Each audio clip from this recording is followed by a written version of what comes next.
의원님. 제가 좀 진심으로 말씀드리고 싶은 것은 쟁기 탓을 하지 말자.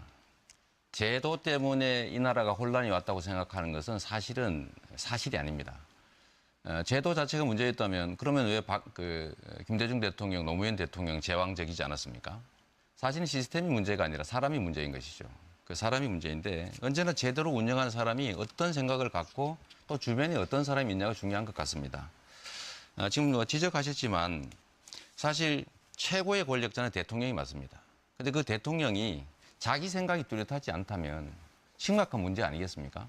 예를 들면 주변 사람들한테 휘둘린다면 더 문제겠죠.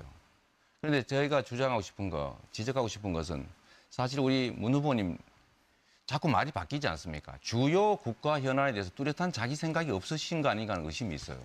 사드 배치 문제 이런 거 계속 바뀌지 않습니까?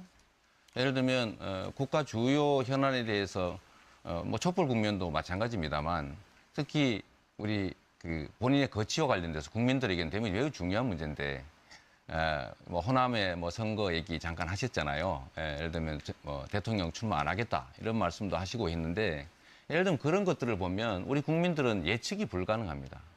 지도자의 안정성이라고 하는 거는 그야말로 뚜렷한 자기 신념. 국민들이 봤을 때 저 사람은 저리로 가겠구나 라고 예측할 수 있어야 되고 또 권력 행사라고 하는 것은 대통령 혼자만 하는 게 아닙니다. 그 주변을 둘러싼 사람들도 동시에 같이 행사하죠.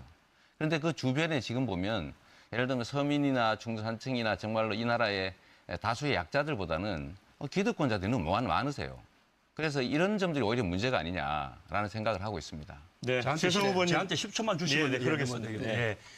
뭐 말을 바꿨는지 안 바꿨는지는 국민들이 가장 잘 아실 테고 그렇게 이제 말꼬리 잡기를 하자면 오히려 우리 이재명 후보님은 아주 진보 이렇게 늘 주창하시다가 또 나는 보수주의자다 이렇게 말씀하시기도 하고 재벌 해체 강력하게 말씀하셨다가 재벌 해체 말한 적 없다 이렇게 말씀하시지 않았어요?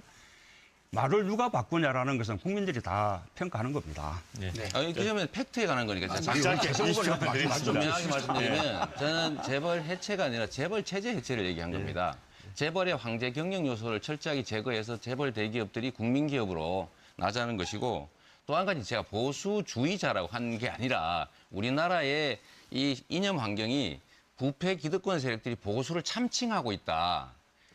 교과서적인 의미나 선진국 개념에 보면 사실은 문 후보님을 지금 진보나 개혁이라고 부르지만 실제로 진보 개혁이 아니라 보수적 요소가 아주 많죠. 그래서 저는 그런 말로 그런 건 우리 말을 이재명 바꾸는 후보님을 하시면 공격하지 안 됩니다. 않습니다. 제가 두 분 아니 않습니다. 대통령 선거에 나오겠다 안 나오겠다 이건 정말 다른 것이죠. 말씀을 드리는 거죠. 평가와 자기